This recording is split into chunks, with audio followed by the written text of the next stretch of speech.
Hey there, spooky friends, and welcome to another episode of the Scaryish podcast. Woo! I'm Roman Grace, this is Adam Diaz. Hello. And we're the hosts with average amounts of most. I don't know. We're the hosts with not the most, but we have some. But we are here with a couple new topics, new-ish, because I'm doing a dose for one of the topics that I've done. A second installment, huh? Yeah. Mm-hmm. I'm really excited to hear yours. I'm going to be doing a first for me.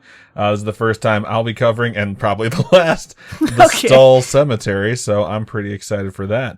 Before we jump into it, let's go ahead and recap some stuff from our personal lives. Weekend, you had a convention, Sin City Anime, out here in Las Vegas, Nevada. It was nice to have a convention that was in our backyard, so we didn't have to travel. Our friends at the JJ Obsession did have to travel, unfortunately, but it was a blast. It's always a blast hanging out with them, and I actually didn't get to go to the convention for the first time in a long time for 2 of the 3 days because I was cooped up in the studio, also known as the office, recording a bunch of your stuff. Recording a ton of stuff. For Twats. For the very new podcast that we'll be releasing. It has me and my friend Garrett, and it also is going to be starring Faye, who is, at least I met her through the Spooky Friends community, and it's super exciting. It is a reaction podcast to the Wheel of Time TV show, which is on Amazon Prime now. They dropped the first 3 episodes on November 19th. They first announced, the show starts November 19th. It's going to be week to week. It'll be, I think they call it appointment viewing or schedule viewing or something like that, which basically just means they don't drop the full season all at once. So that's when we had the idea, let's do a show where we have an episode a week that reacts to the episode that came out. And then like 2 weeks before, they're like, we're going to drop the first 3. 3 out of 8 are coming out. And we're like, that's a busy fucking weekend. And so that is exactly what we did this weekend. However, I did get to spend some time with you guys on Sunday. It was really fun. It's really nice doing conventions out here. And I'm looking forward to my favorite segment of the show. Not our show, Twats. And it's going to be Who's Hot on Twat. You're probably wondering, why do they call it Twats? Well, we decided that we were going to have a stupid name. And we went with the Wheel of Time show about the Wheel of Time show. Because it's a Wheel of Time. Because it's a Wheel of Time, so it always comes back around again. And our logo is a circle, so we have it listed so that it's always going in a circle. But yeah, so Faye has her own segment that she's carved out in the show where she discusses who's like not just the sexiest person on the show, but like the most valuable person, like the MVP of the episode. Nice. What's it called, Robin? Who's Hot on Twat? Who's Hot on Twat? Yeah. It's a really good name. It's such a good name. The showrunner of the Wheel of Time show, the guy who they trusted to take the books and adapt them into a television show is this guy named Rafe Judkins. And I sort of had an idea that I would have disagreements with how Rafe was handling the show. So I have a segment, and it's called WTF Rafe. And WTF stands for what the fuck, obviously. So it's been a fun segment, especially for the stuff that's like massive departures from the book to point out why it was unnecessary. And then they had a couple good episodes. So I said, like, this is the exact way that you're supposed to do this. But I still, call this segment What the Fuck, Rafe. So it's been fun. It's been cool. If you listen to podcasts and you'd like to check it out, it's on all the different podcasting apps, Spotify, Apple, Google Podcasts, all that stuff. And it's the Wheel of Time show about the Wheel of Time show. And to make it easy for folks who are like, Adam, we just want to check out the social media for it. We don't give a shit about the show. Everything is Wheel of Time Pod. So Facebook.com/Wheel of Time Pod, at Wheel of Time Pod for Instagram and for Twitter. So we got the handle for that. And then the website's Wheel of Time Podcast. Cool. So pretty straightforward. And I appreciate all the folks who had reached out and said like, hey, where can I find the new show? That is where. Thank you for the support. It's been really cool. We launched today, the day that we were recording this. It came out today officially. So it's been very busy. I was very happy to sit down in front of the computer and actually write a script for Scaryish, though. Because Scaryish is... it's been going for a while, and we absolutely love the show, and we love what we do. And I say that now because in 2 episodes, this is episode 206, episode 208 is our 4-year anniversary. We have officially been doing the show for 4 full years, which is crazy if you think about it. That's over 400 topics. It's so many topics. It's a young child. It is indeed. They're eating solid foods and everything, and they've learned enough words to talk shit to you. So it's a great thing. And for the next 2 weeks on our social medias, if you want to reach out to us, regardless, it doesn't matter where you want to reach out to us. to ask a question to include on the show, because we basically like to treat our anniversary episodes every year as kind of a State of the Union. We talk about where the show is, where we hope it goes in the next year, and then we just basically do an Ask Me Anything where we answer whatever questions folks want to toss out. And it's kind of funny too, because like we get the same questions year over year, which is like, what's the favorite episode you've ever done on the show? What's the scariest episode? And you might think like, oh, I don't want to hear them answer that again. Well, now that we're answering it again, we have 52 more episodes to include. So it is interesting to think about. So we would love to hear from you. So reach out to us on Facebook, Twitter, Instagram. And then if you are on the Discord, I'm going to create a channel for it called the 4-year anniversary channel. You can all just drop in any questions you would like to hear. And that'll be on episode 208, 2 weeks from today. So cool. Lots of stuff getting into this one. And pretty excited about all of it. Cool. So I believe actually this week I'm going to be going first. And I'm happy to jump into it. I was actually originally going to cover something that was going into disaster territory. I had mentioned it to Robin. I was going to cover a hotel fire. And it hit me.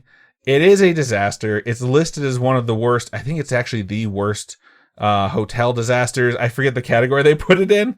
And I was just like, oh, well, I got to save that for Disaster December. So I jumped into the list of the stuff that we have for future topics. I figured I'd find something. And almost as soon as I opened it, one jumped out at me. It's been on there for a minute, not terribly long, but decently. And it just, yeah, it felt right.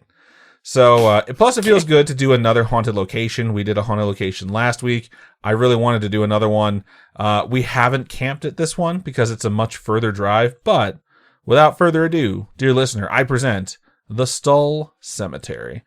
Now, some of you may be familiar with Stull Cemetery if you're a big spooky story enthusiast. Others might have heard of it, but may be thinking, where do I know that name from? Because that's the boat I was in. When I first saw this topic, I recognized the name, but I didn't know where it was from. And then it hit me. It's Supernatural. I actually have heard of this place because of Supernatural. Really? If you've watched Supernatural, you'll recognize the name of the Stull Cemetery as it's the site of the final battle between Lucifer and Michael at the end of season 5. Huh. So what's interesting about that, I think Lawrence, Kansas is where the boys are from. That's where they grow up in Supernatural. And that is located like 15 miles or so, maybe less, maybe more, away from Stull, which is a town in Kansas. And when they interviewed Eric Kripke, who's the guy who created Supernatural, and they asked him, why'd you pick there? He's like, oh, because it's super close to Stull. Like, that's specifically why he picked it, because he already knew Stull Cemetery was going to be important. So why would he pick it if it's not important? Obviously, Stull Cemetery is indeed a very real place in this town that is very real by the same name. And one of the rumors you can find regarding this town is that it was a settlement for practitioners of black magic. And they originally named the town Skull, Kansas, on account of how totally badass that sounds. And they practiced horrific rituals and summoned demons during their time there. But after a while, things started to get a little bit too freaky for even them. It's more than they could have anticipated. And in order to repent for their ways, they did a bunch of stuff, but they also decided to change the name of the town from Skull to Stull because I don't fucking know. Apparently they're probably low on paint and they can only cover up one letter or something, but that's the like legend you can find floating around on the internet, which is interesting because it's total bullshit. And this is probably a good time to give the old Scaryish disclaimer. This could all be bullshit. That part certainly is, because the location of Stull, Kansas was originally a settlement that was documented as officially being Deer Creek when it was first founded. It was not called Skull. Okay. It was called Deer Creek. It was founded in 1857. Y'all remember 1857, right? What a great year. James Buchanan became the 15th president of the United States. The U.S. Supreme Court ruled that black individuals in the country weren't American citizens. Oh, what an awful and therefore year. Slaves couldn't sue for freedom. That is fucked. And directly after that, the largest slave auction in American history was held over a 2-day period. It was basically a convention where you could buy humans. 436 men, women, and children, as young as infants, were sold over those 2 days. 436. It's a horrible year. 1857 sucked. It's a horrible time. I mean, It's that's also a horrible following hundreds of years. Yeah, so. Supreme Court decision is a really good example of how just because something is deemed lawful, it is not just or right. So I just thought that was fun to toss toss in there because 1857, I was like, I guarantee you nothing good happened this year. And I Googled, I was like, nope. How did you know? Because it's 1857. It's pre-Civil War. Like, of course it was a horrible year. So anyways, the town was founded then. It would stay as Deer Creek for another 42 years before taking on the new name of Stull. And it was named after the town's first postmaster, Sylvester Stull. It wasn't named after the similarity to Skull. Stallone. His name was Sylvester Stull. That's it.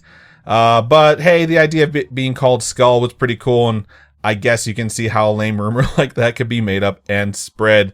Despite the name not having the origins that are as spooky as we thought it could be, there is a reason the town was chosen as the final battleground for Supernatural by the show's creator.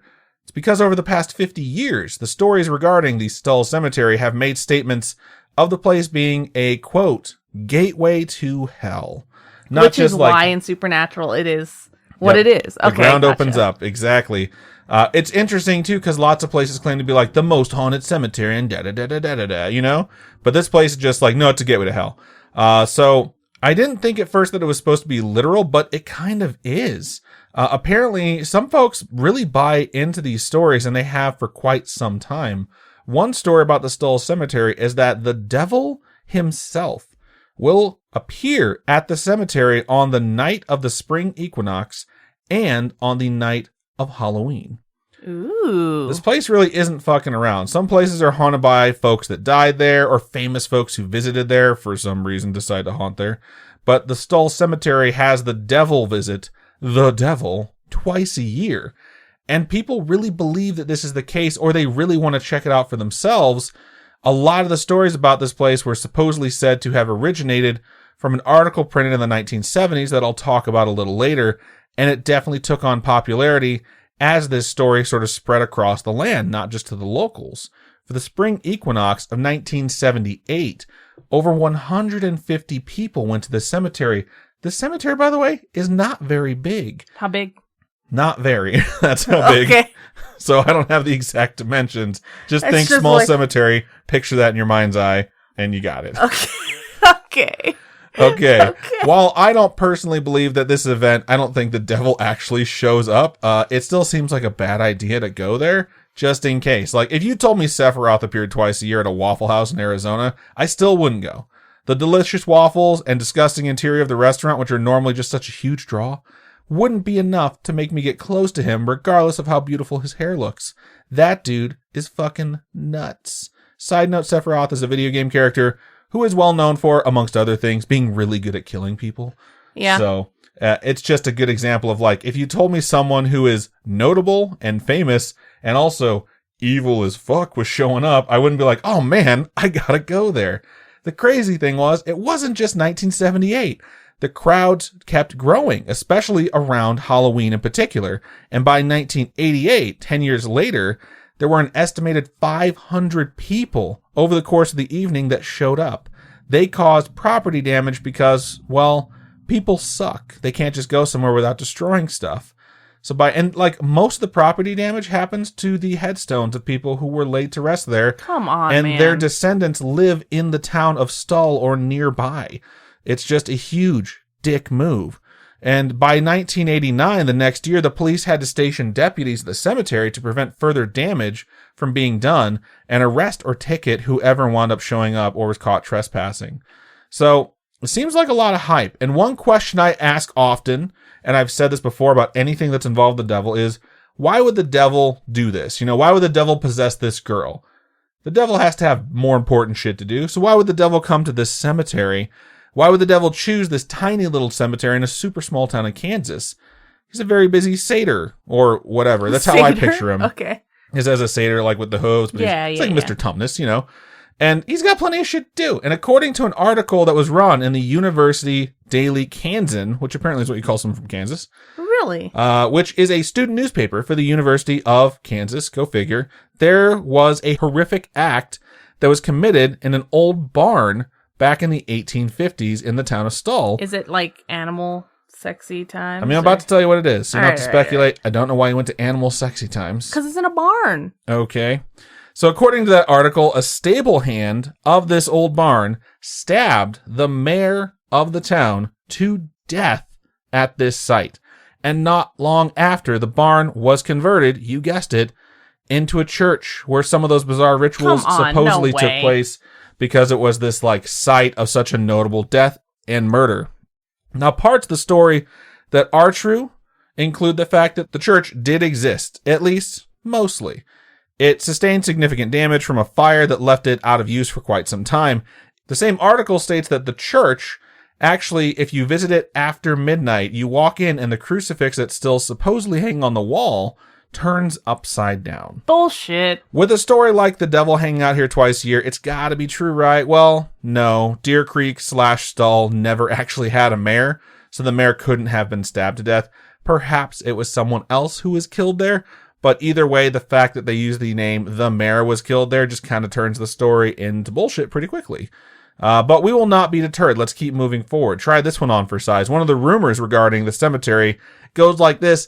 This one's kind of crazy, also almost certainly fake. Okay. So, the reputation of the cemetery is supposedly incredibly well known among the religious community and the religious hierarchy. It is known as being one of the gateways to hell, of which there are apparently 7. And this is supposedly the reason that in 1993, when Pope John Paul II visited Colorado in the United States for 5 days, that his flight was diverted. Okay. I could not obtain official flight records of the Pope's journey in 1993, but the rumor states that the Pope himself requested a deviation in their plane's route to avoid flying through the airspace above the Stull Cemetery. He apparently knew what it was and did not want to go over like evil ground or desecrated ground. I don't trust it. I think it sounds like bullshit, but I mean, some people eat this stuff up. Some of the stories aren't so high stakes. We don't have to have it be the Pope. We don't have to have it be the devil coming to hang out, but they're still pretty creepy. There's a story about 2 enthusiasts who decided that they are going to visit the cemetery one evening after hearing all of these rumors about what this cemetery is all about. They drove up to the site and parked on the side of the road. They then exited their vehicle and started to walk into Stull Cemetery. Now, I myself have done this very thing. Everything that has been described, I have personally done that, except not with the Stull Cemetery. I've talked about it on the show before. We actually went out to a local legend, which was about some light that you could not explain off in the distance. If you flashed your lights 3 times, it would basically signal this ghost to come down the road and greet you, thinking he was looking for his like lost daughter or something like that. It's the Moody Light episode. Didn't work for us. We left. We went and we were driving around the middle of nowhere in northwest Indiana at an intersection in the middle of nowhere where there's no lights along the roads. There was this cemetery on a hill that we said, hey, let's go walk through that. Why? Just because we're out doing creepy stuff, might as well check out this creepy cemetery. So we parked, we went in, and it was very old. We found headstones from way back in the day. And my friend was like, hey, I'm going to get a little high. So he started smoking a joint. Okay. And I was like, that will anger the spirits. And sure enough, and this is 100% true, I swear to God, moments after he started smoking weed, the fog started to rise up out of the ground like the temperature had just dropped. This is totally true, to the point where we could barely see our feet. And me and the other people we were with were like, we should probably get the fuck out of here. And that is exactly what we did. We ran back to our car. Let's snap back to these 2 people walking into Stull Cemetery to see something creepy. When they were walking in, they felt the wind start to blow at their back. And very, very quickly, it began to blow very, very hard. So when I read that detail, it creeped me out because I was like, that reminds me of how the mist came out of nowhere for us. The wind kicks up here, and this isn't out of the realm of possibility. There's nothing that's going to say that a cold front didn't blow in when me and my friends were visiting a cemetery, and the dew on the plants is exactly what gave rise to that mist that sort of came in. That totally makes sense, you know? And for these folks, they're in Kansas. Storms kick up pretty easily, especially at night. If it's overcast, you can't really tell if clouds have rolled in, and they strike very suddenly. The state of Kansas, of course, is smack dab in the center of the area in the United States known as Tornado Alley. It is a very dangerous place when it comes to weather, especially coming from the sky. Where else does weather come from? Everywhere. A rational explanation, though, does not make the sudden strong winds any less dangerous. And they were smart. They turned tail and they noped the fuck out of there the same way me and my friends did. The difference is when they ran back to the place they had parked their car, it was gone. It was now parked on the opposite side of the highway, pointing in the opposite direction. How? They have no idea how it happened. They stated that they were not in there long enough for anyone to have gotten into their car and turned it around, and they would have heard it. So it freaked them out, and they never went back. Is it possible they were high? I mean, it's totally possible they forgot how they parked because they're dumb. But hey, this is their story. Who am I to judge it? I'm the host of Scaryish, that's who. Kind of sounds like bullshit.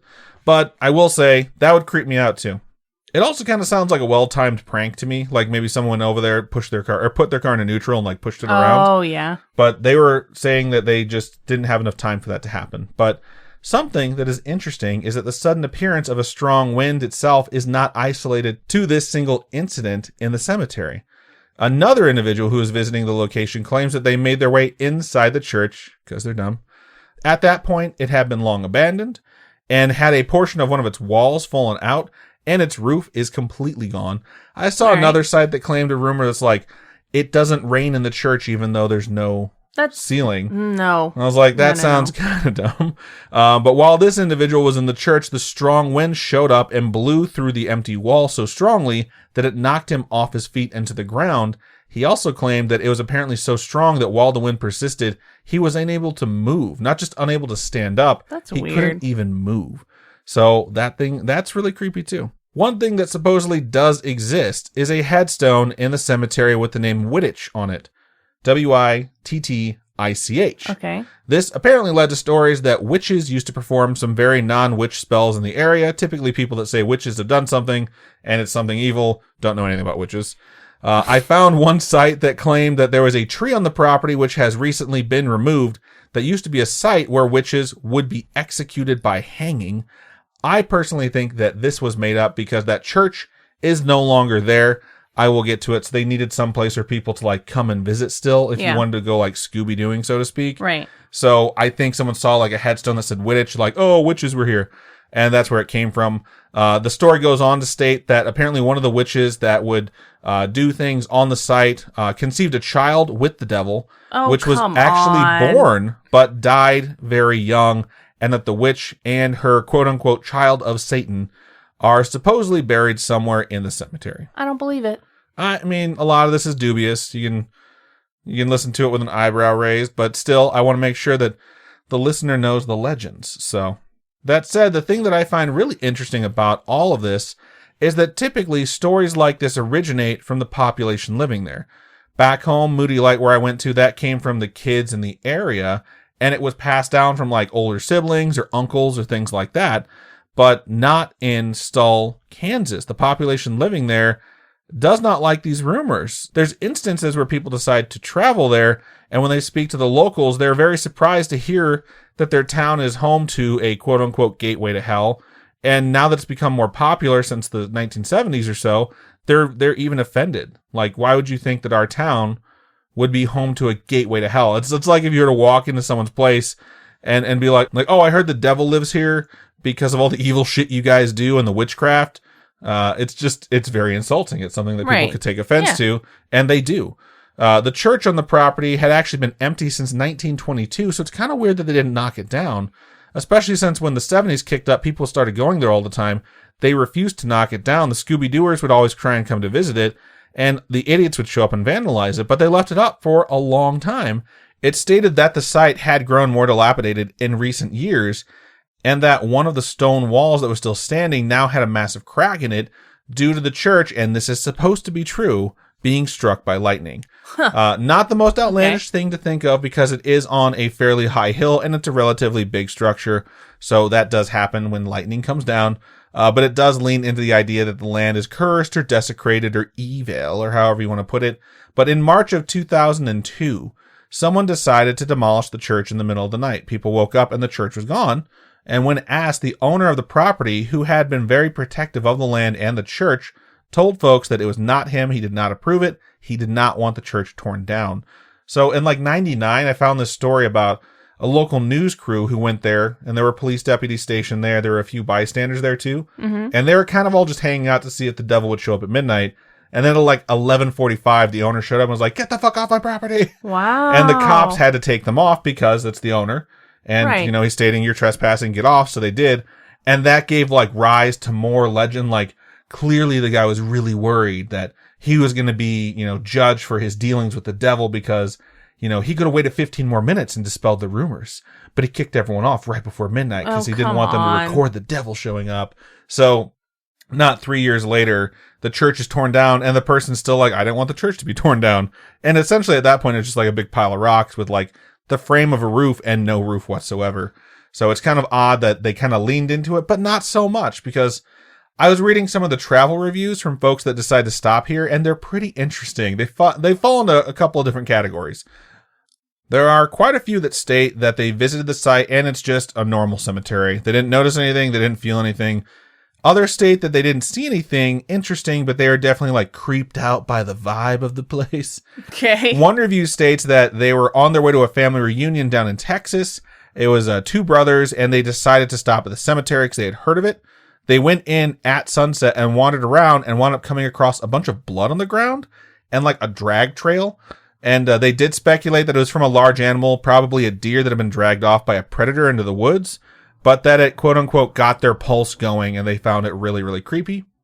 I mean, if you find a big pile of blood, you should probably find it pretty creepy. If you're like, oh, that's interesting, it's a little bit of an odd take. One traveler stated they got out to take pictures, and after being there taking pictures for around 10 minutes, which is, as a side note, a long time to be somewhere if you're trespassing in broad daylight. After about 10 minutes of being there, a local shop owner or patron came out of a shop that was just up the street and shot their gun in the air twice to scare them off. What? And they wrote up this article about like how rude the people there are, and they should really understand that they have like this national treasure on their hands and blah, blah, blah, blah, blah, blah. And they put something on there where it's like, this town is something to hide, which I thought was hilarious. I will say I kind of respect the fact that the town hasn't turned the legend into some money-making scheme or festival. They could just as easily have thrown 2 big celebrations a year, one for spring, one for Halloween, and just charge an assload of money for tickets to hang out in the cemetery, and a lot of people would go. But they don't do that.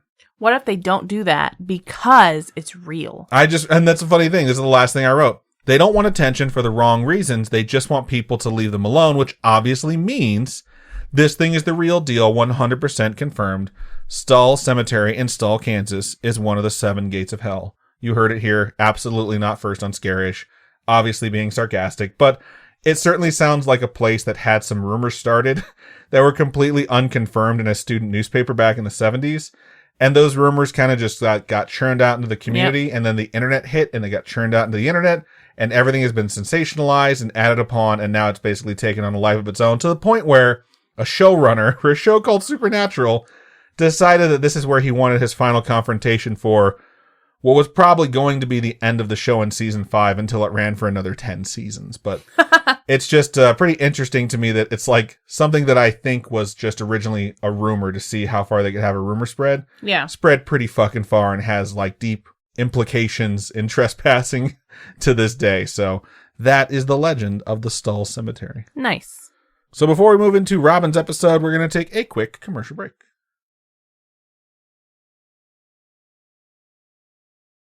All right, welcome to my more morbid half of the episode, because this week I'm going to be doing Death Rituals 2. Nice. I enjoyed Death Rituals 1 as much as you can enjoy a Death Ritual episode.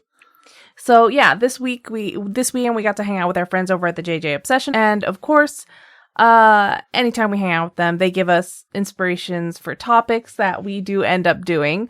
And this week they told us about some crazy death ritual that seems pretty hard to believe, but it's real and people do it. And so that's why I'm going to get into Death Rituals 2.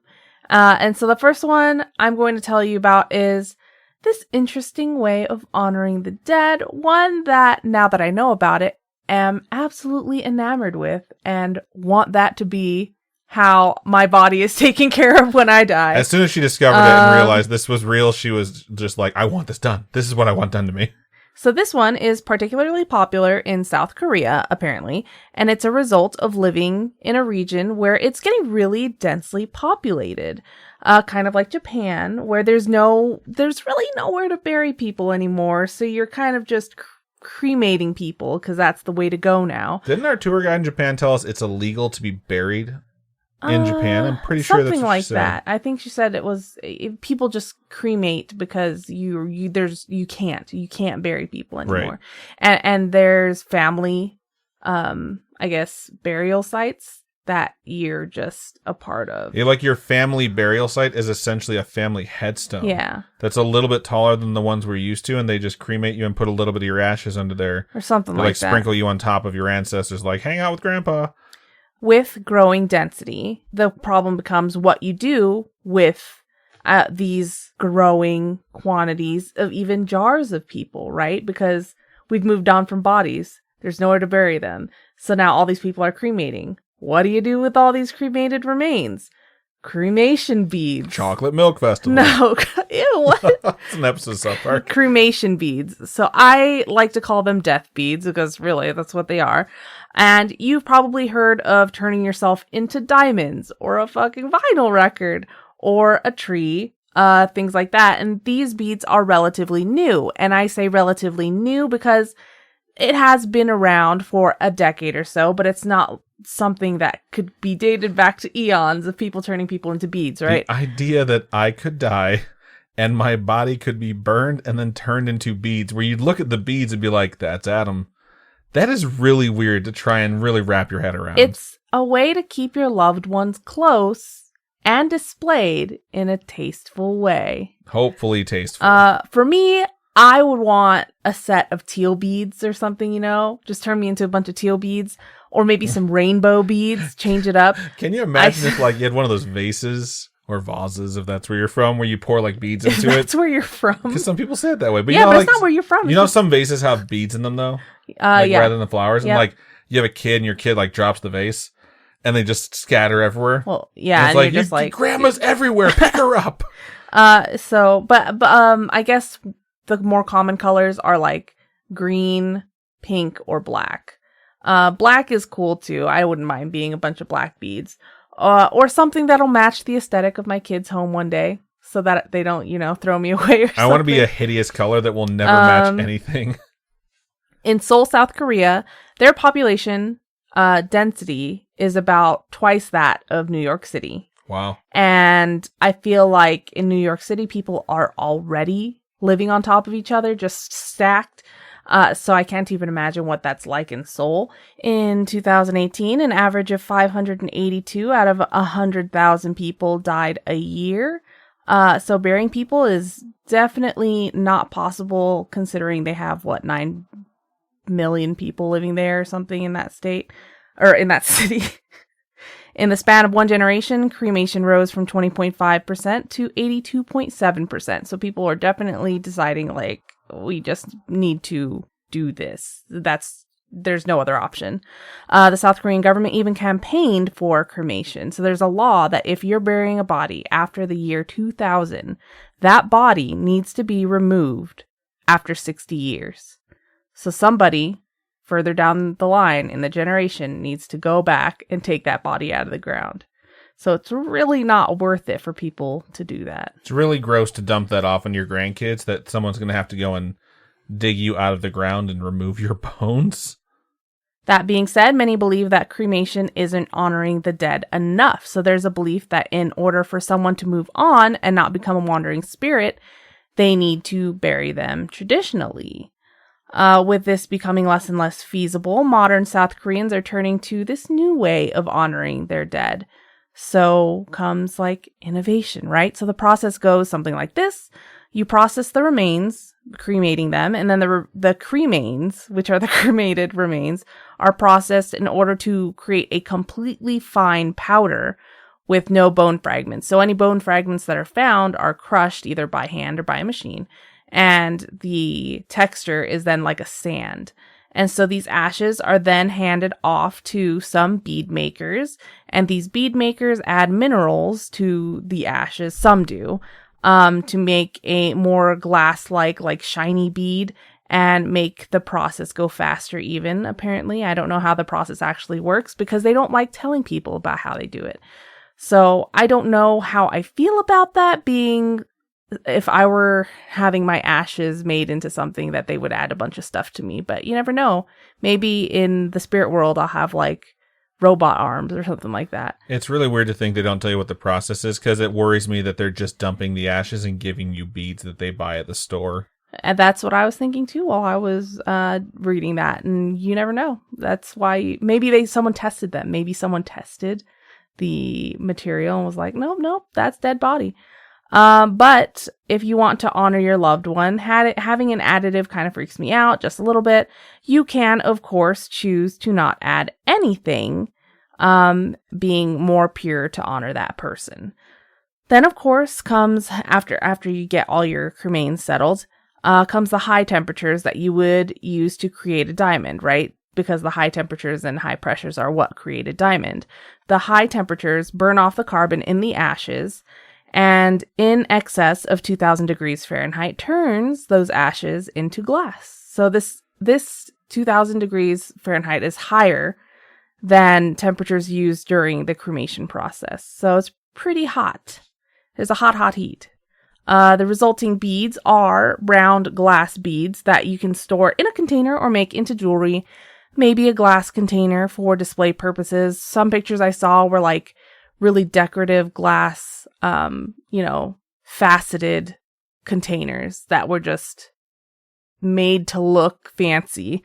Or you could do a bead bracelet, which I personally love because I want to be turned into jewelry. And if I'm beads, I hope I can be made into varying pieces of jewelry. So all my kids and family can have these different pieces of jewelry and pass me down to each generation so I can haunt the next one. I was going to say, these haunted pieces of jewelry from Grandma. Yeah, so like, earrings, maybe a couple beads can turn into earrings, a couple beads can turn into bracelets, necklaces, just hand me around and I can travel the world. It'll be great. Apparently it's really affordable too. And when I say affordable, in 2012, it cost like $900. So I assume now it would still be cheaper than spending like $3,000 on a coffin, like spending that much money on a fancy coffin. It is very, very expensive. Yeah. I would much rather be turned into jewelry.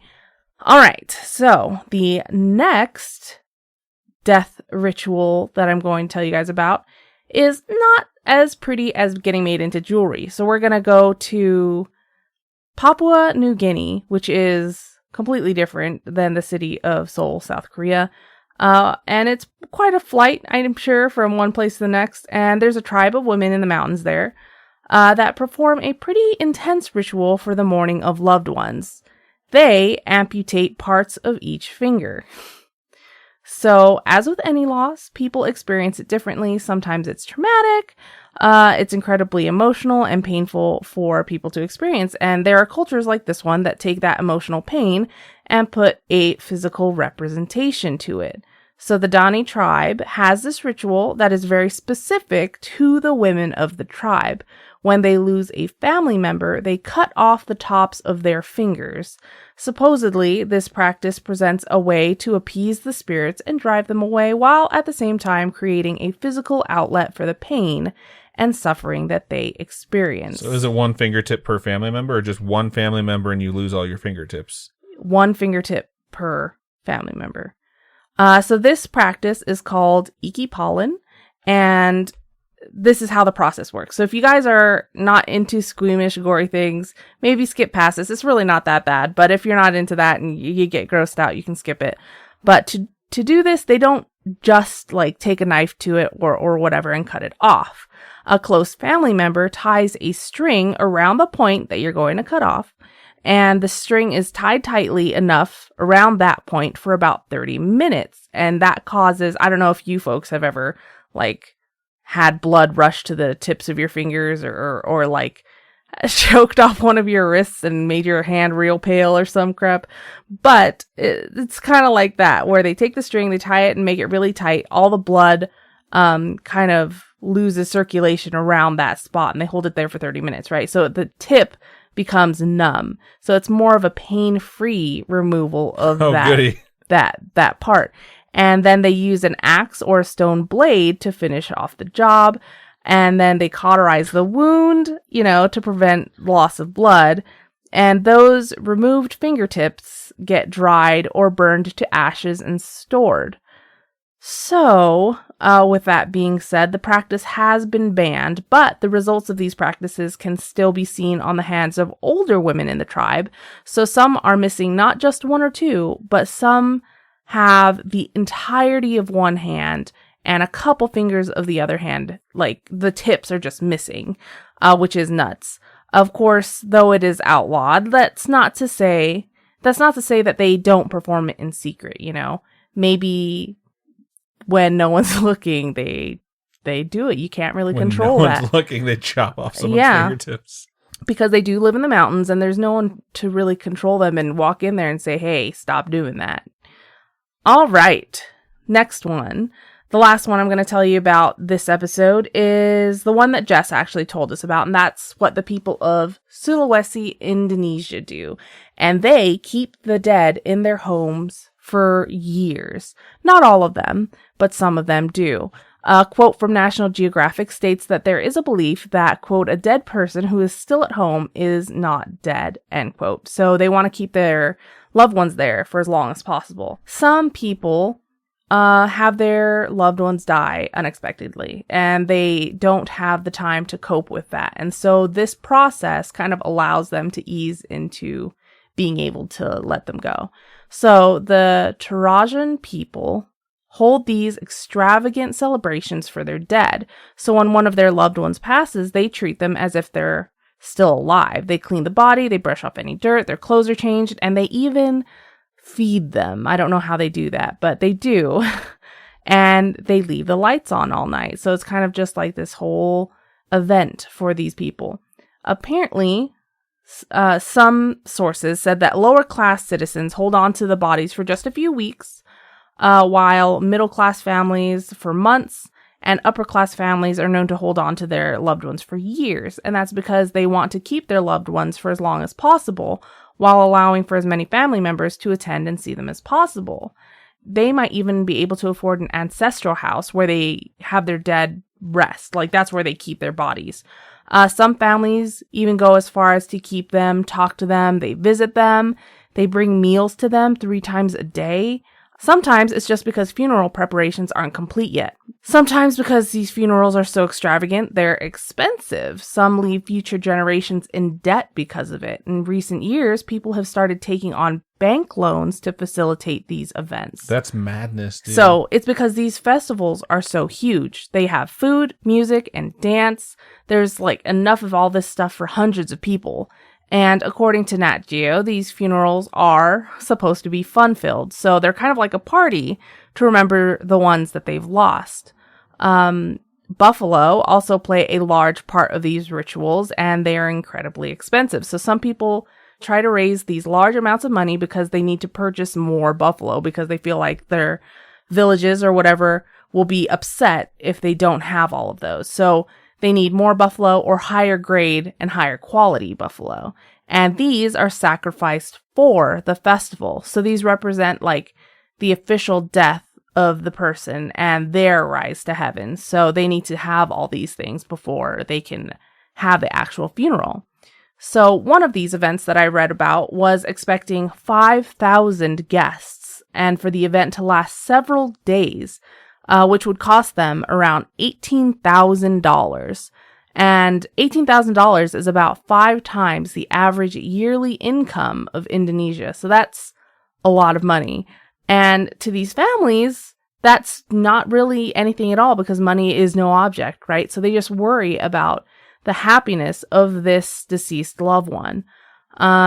Even more so, these people will hold second funerals. So these second funerals are where they take the bodies, they clean them, they clean the tombs, they change their clothes. A lot of pictures I saw, they would like take them out and kind of carry them around, and it was very, very strange. But this way of honoring their dead is also seen as a way of redistributing wealth in their society. So it's the livelihood of everybody who lives there. So the farmers, the restaurants, the artisans, and the list goes on, right, of everybody that's involved in these funerals. And so you save up money and it kind of gets redistributed to all these people that do these things for these events. So I don't really think this practice is going to change anytime soon. If anything, it's going to evolve kind of like I don't know, the death beads, where you kind of evolve and you change and things use modern technology. Who knows? But yeah, those are just a few different death rituals around the world. For that last one, I can kind of understand why they hang on to them for so long, but to think that you're spending 5 times the average income on a funeral celebration is, just for the record, if I ever live there, please don't do that for me. That's not even one of the most expensive ones. That's like a basic bitch one. That's crazy, man. Like, I know how expensive. I mean, I don't know personally because I've never had to handle funeral arrangements, but I know that going through like life insurance policies and minimums are often set to the fact that you're going to have to pay a lot of money if you pass away. So whoever's left sorting your estate can actually afford the fact that you're going to need to be disposed of. It's a really sad way to put it, but to have your ending taken care of essentially is something that I think about, as someone who's like 36 and you have to sign up for life insurance and stuff like that when you go to a new company or whatever the case may be. But I can't imagine what the benefits look like in a place like this where it's, astoundingly expensive to have these sorts of funerals. So I never knew that before. So it was definitely very interesting to learn about it. Yeah, it's to me, it would be a waste of money. But for these people, I'm sure it's something that they're just like, we need to spend all this money on them because they love them so much, and maybe that's just that's the whole thing with different cultures, right? People experience things differently and think about things differently.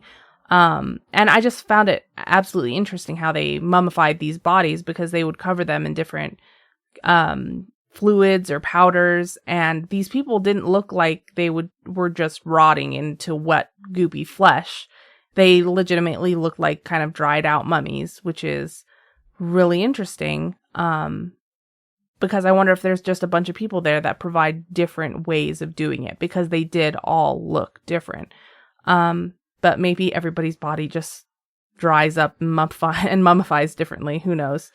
But I found it really interesting. Yeah, absolutely. We'll find some Instagram/Facebook acceptable photos, and we'll definitely toss some stuff up on our social media accounts. So I guess look forward to seeing that. But I think that's everything that we have for episode 206. Thank you so much to everyone who listened. If you have a story you would like to send us, it doesn't necessarily have to be about the Stull Cemetery or a death ritual, but if you want to share information regarding that, absolutely do so. Feel free to email storytime@scaryish.com or go to our website, scaryish.com, and click on Contact Us. You can fill out that form. It comes directly to us, or hit us up on our social medias. Facebook is facebook.com/scariyishpodcast. Twitter is @scariyishpod, and Instagram is @scariyishpodcast. Robin, for folks who would like to donate to us, how can they do so? You can go to patreon.com/scariyishpodcast, and those are monthly donations, tiers starting at $8. At $1, you get ad-free episodes. If you're not into the whole monthly donation type thing, you can also go to ko-fi.com/scariyishpodcast, and those are going to be, again, one-time donations. Yeah. Indeed. So thank you so much to everyone who listened. Thank you, Robin, for your very interesting topic. And yeah, thank you to Adam for your interesting topic too. Oh my God, thank you, Adam. You're welcome, Adam. And that's everything we have for this episode. So Robin, go ahead and sign us out. Keep on creeping on, and we'll talk to you guys later. Bye-bye.